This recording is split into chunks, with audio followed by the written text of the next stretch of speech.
Hello, everybody, and welcome to Paul Westbrook's Cinema Picks of the Week.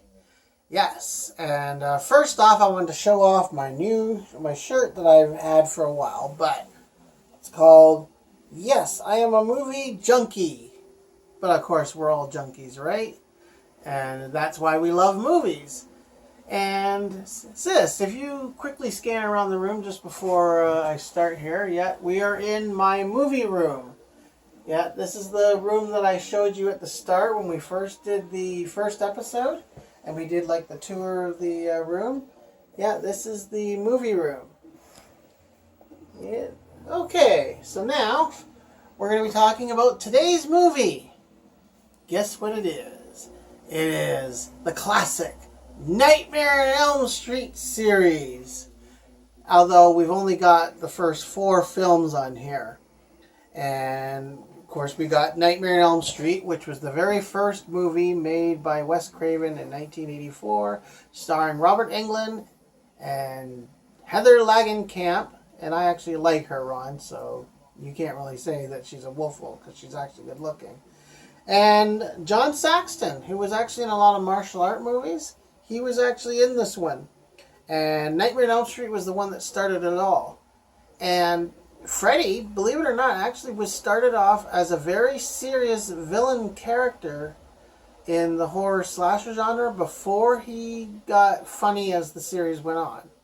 But yes, this was actually a benchmark for slasher films, even though Halloween gets the honor of being the #1 benchmark of all slasher films because it's the one that really started it.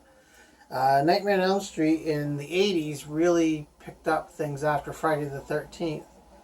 Then you got Nightmare on Elm Street Part 2, which was Freddy's Revenge. And this one here has, more or less, without giving too much of the story, it's Freddy possessing this teenager, and the teenager goes out and he's killing people, but really Freddy's inside him. And something like that. They had to have a good follow-up to the first one, because the first one was so good. So they wanted to come up with a follow-up. So they came up with Freddy possessing the kid, and the kid going after everybody. And then, of course, later they find out that Freddy is the one behind the whole thing.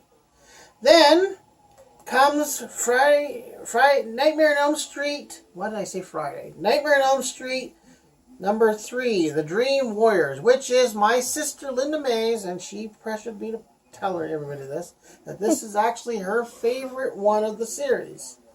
And the song Dream Warriors, yes, is my sister's favorite song in that one.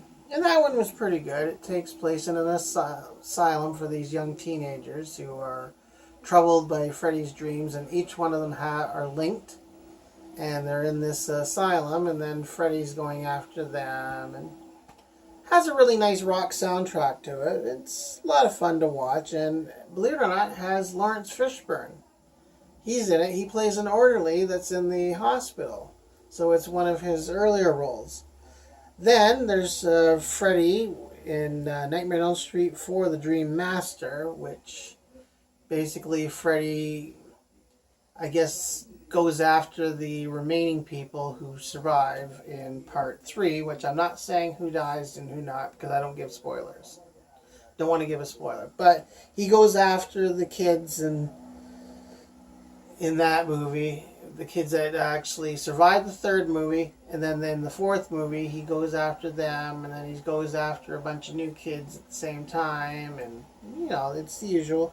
Well, the series tended to follow a pattern, like the Dream Master, and then Nightmare on Elm Street 5 and 6, which I really liked because number 6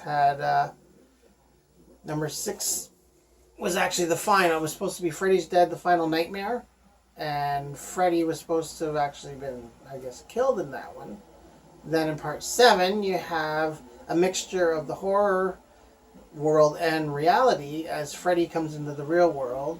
And then they stopped for a while. Then they did a remake starring Jackie Earle Haley, which was a direct remake of the original movie, but I don't think it was as good as when Robert Englund did it. And I think Englund really benchmarked the role. And it all started in this movie. Yes. yeah, here we have like a 4 film favorite set.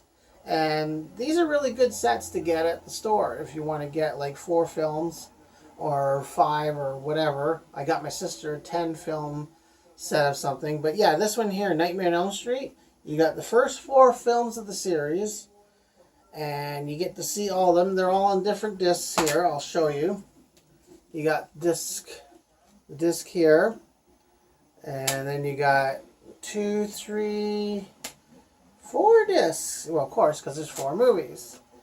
And not sure if it has any special features or not. It has the theatrical trailers on most of them.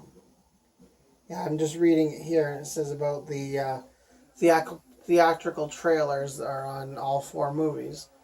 A pretty good buy, and I'm not sure how much something like that would cost, but yes. Anyway, it's time to head off for now, and thank you once again for the Nightmare on Elm Street series, and I'll be seeing you at the movies. Oh yes, remember to like and subscribe to our channel. Leave the comments, because we need the comments. And again, like I said, I'll be seeing you at the movies. Good night and pleasant dreams.